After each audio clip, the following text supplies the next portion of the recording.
wacha tuweke ikwe tool ambayo italeta amani kati yetu kama sisi watu elite. Na pia tuweze kuwa hata kama maneno ya youth ambassadors. Pale last year tulifanya training ya 40 young people kama youth ambassadors. Wale ambazo tuliwatoa katika hizi vitongoji hizi ward ambazo ziko na hizo tatizo.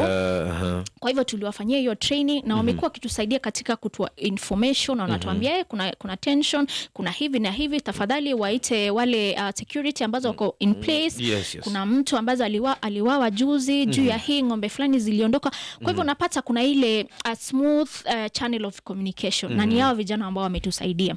Pia vijana tuweze kujua ya kwamba sisi ndio viongozi wa kesho na hata wa sasa hivi, lakini ndio ufike katika ile kesho lazima uianze sasa hivi. Ile change ambayo tunataka kuiona katika kama ni miaka 2 miaka 3 ambazo zinakuja inafaa ianze na sisi wenyewe kabisa. Kama ni ile peaceful coexistence ambazo tunataka katika jamii inafaa ianze na wewe. Kwa hivyo mimi naomba tu hata vijana wetu katika yale counties ambazo tunapakana na wao tushikane mikono. Kwa sababu wanasema division haileti any development kabisa. Lakini tukiendelea tukikuja pamoja tutaendelea mbele. Sasa hivi tu match ngoja kidogo. Haina shida. Tungekuwa tunazungumza jinsi ambavyo tutapata scholarships tupatie watoto wetu waje. Tutapata kutuma watoto wetu wapate kazi kule kwa hizi parastatals za serikali aje. Ni kweli. Sisi tunasema tuko kwenye serikali lakini sasa ile mazuri ambazo ziko kwa serikali vijana wetu wamepata. Kila mwaka nenda tutakuwa tunazungumza maneno ya vita mpakani kabisa. Ni kweli. Sasa kwa hivyo let's take a step. Na hiyo peace ambayo tunapata ni sisi wenyewe ndio tunaelewa vizuri vile tutaipata. I don't know and I want to understand this kwa sababu mara mingi mimi nimekuwa na vijana mara mingi na tuna mazungumzo ambayo huwa tunakuwa nayo tunazungumza. Kweli shida ambayo ipo mpakani tuliipata kabisa.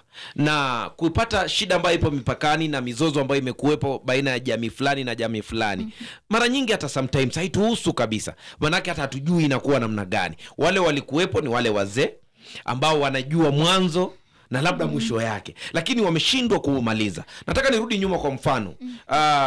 Hii inakuwa ni mazungumzo ya wanaume. Leo labda kama hujui unaweza kujua. Akienda na apate mrembo atakuja kuambia boys, nimepata na mrembo bana mnoma sana. Hebu nione picha yake, anakuonyesha imeishi hapo. Huyo ni msupa. Imeishi hapo. Lakini same akitoka pale aende nyumbani, aulize baba nimepata mrembo. Cha kwanza atamuuliza ni nani? Kabila gani?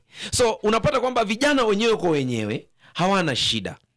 So sijui kwamba inakuwaje baadaye tena vijana ndo bado wanatumika kuleta vita au kuleta kile ambacho tunasema ukosefu wa amani. I don't know kama shirika pia identify ni vipi kwa sababu shughuli ambayo tunashughulikia maybe hatuna historia kuihusu na haituhusu kabisa, lakini sijui kama identify mbona haiishi.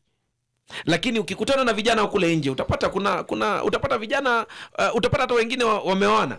Watu Turkana wa Pokot wameoana, mara kwetu Pokot wameoana, fulani wameoana. Hata ukikutana tuseme Nairobi ambaye tuseme ni city moja, unapata kwamba watasoma chuo kimoja. So hii ni nini hii ambaye kidogo ipo katika mipakani, na labda wewe kama mkurugenzi wa shirika wa Kepako umeidentify na unasema if we work on this kwa kweli tunaweza kupata amani ambayo umesema ni amani ya kudumu. Ningependa tu kuanzia mahali ambapo umesema tuliipata. Na pia ukumbuke kwamba kuna ile tu notion ambayo inaendelea kusema huyu na huyu ni maadui. Nakumbuka kuna wakati nilitembea katika hii counties, one of the counties ambazo ni majirani zetu. Wakaniambia sisi hapa hivi mtoto alikuwa akilia akiwa mdogo, tunamwambia Pokot anakuja. Ananyamaza kimya. Yani ni vitu ilikuwa tu. Sasa huyo mtoto atakuwa mkubwa akijua tu kwamba mtu ni muogope ni mtu fulani. Ni adui. Kabisa. Unaona? So kwa hivyo sisi kama shirika tunajaribu kukat ile notion na ile inheritance ya ile hatred na ethnic division ambayo iko. Kwa sababu iko hatuwezi kataa. Kabisa. Tunaweza patana kule shuleni lakini ikifika wakati hii maneno inaanza mtu anakasirika, anasahau mpaka unashindwa ni wewe namjua simjui. You see? Kabisa. Kwa hivyo tuko na ile program ambayo tunaipeleka kwenye shule ya peace clubs na mentorship program. Program zetu tunaifanya katika boda. Okay. Hatufanyi huku. Kweli. Kwa sababu wale ndo wamelelewa pale, wameiona kabisa. Binduki zikipiga ni wale wako pale kwenye shule ama wako nyumbani. Kama ni hiyo maneno ya notion bado iko kule. Kabisa. Kwa hivyo tunajaribu kuprotect hawa generation ambayo inakuja na kukata ile mizizi mabaya ya kusema huyu ni adui. Kabisa. Na kuleta sasa a healing community. Na ukitaka ile kupata ile results lazima uanze kutoka chini kabisa. Kwa hivyo sisi pia tunaaminia ya kwamba wanasema Waswahili samaki angali mkunje ama mfanye nini angali mdogo kabisa. Yani kabisa. Kwa hivyo hiyo ni part of process ambayo tunafanya ili tuweze kukata ile mizizi mabaya kutokea chini. Ya pili ni ile tukuleta kuendelea kufanya advocacy. Unajua hata hivi ambavyo tunaongea sasa hivi, yes, it is a healing. Yes. Inasaidia wale watu target the right target.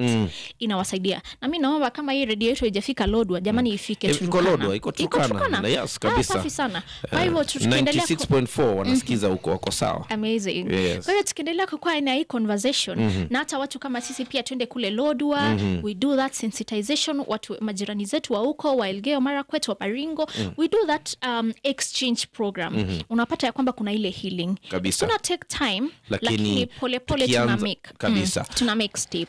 Na pia wacha tu niseme maneno ya boundary. It is very sensitive. Kabisa. But it is going to help if at all the right people will come in place and do the justice kwa watu wetu. Waseme hapa ndio inafika na ndio hivi, because inajulikana imeipo. I don't know ni nini ime take long sana kusema hapa ndio mwisho. Sijui na ninashangaa sana kwa sababu ama basi watupatie hii kazi ya uongozi basi. Kisha tuende kama ni kuendea kwa rais, tumwambie rais jamani, ndio tutatue hii tatizo ambalo liko hapa. Kabisa. This is the problem. Act on it na tutakuwa na amani. Because the other side ya upande wa Uganda, I don't know Museveni alifanya nini kabisa.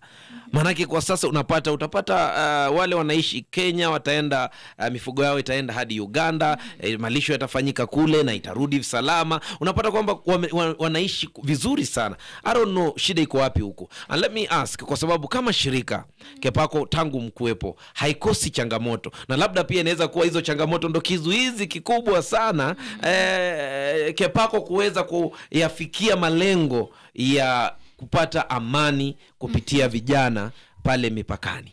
Tumekuwa na changamoto mingi sana. Ya kwanza ni hiyo mistrust ambayo iko. Yes. Kwa sababu ukikuja unawaambia sisi tunataka amani, tunataka tukae hivi, wanakuambia wewe hata unaelewa nini unasema. Umezaliwa juzi wewe. Umezaliwa juzi wewe. Sisi tumepigana tangu tuzaliwe, wazazi wetu nini. Yes, yes. Kwa hivyo kuna ile mistrust na hii mistrust inaweza malizwa kukikuwa na continuous sensitization, continuous advocacy, mediation, unaona vitu kama hivyo. Na pia challenge nyingine inaingia hapa ni maneno ya resources. Kwa sababu hii kazi pia si rahisi. Huwezi kuwa unatembea tu kila mara nini unaingia mfuko nini. It is not easy. Kabisa. Kwa hivyo tumekuwa tukifanya mambo mengi with a limited resources. Na hii yote inaleta sasa kukua na hiyo changamoto iki overlap each other. Na la mwisho pia kwa hiyo maneno ya changamoto kuna hizi maneno ya revenge. Mtu amezaliwa akisema hata mimi ninangoja niwe mkubwa nifanye ile revenge. Lakini haya maneno yote yanaweza kutatuliwa kama tutaendelea na hizi maneno ya advocacy, maneno ya mediation, negotiation. Kwa sababu hakuna jambo ambalo haiwezi kuwa na solution. Ukiona hii upiganaji imekataa, basi tukae chini, tukubaliane. Tunaona kwa mfano mzuri wa Raila Amolo Odinga wakati wa 2007. Kwa kweli wanasema ya kwamba alikuwa ameshinda ile kiti. Inasemekana. Lakini kukakuwa na hiyo mzozo, watu wengi wakapoteza maisha yao, nchi ilikuwa imesambaratika, lakini baadaye akasema you know what? Our country is bigger than any individual. Yes, wacha tukae chini tukubaliane kati ya hayati Mwai Kibaki na Amolo Odinga. Tukakaa chini na tukakuwa na amani. Ndio hivyo. Na labda kuulizia kwa sababu now you are specific on youth. Sijui unafikiri vijana ama mmepanga mikakati gani na ni jinsi gani vijana wanaweza kuhusika katika shirika lenyu kuhakikisha tumepata amani. I don't know how mnahusisha vijana kivipi sasa. Naam.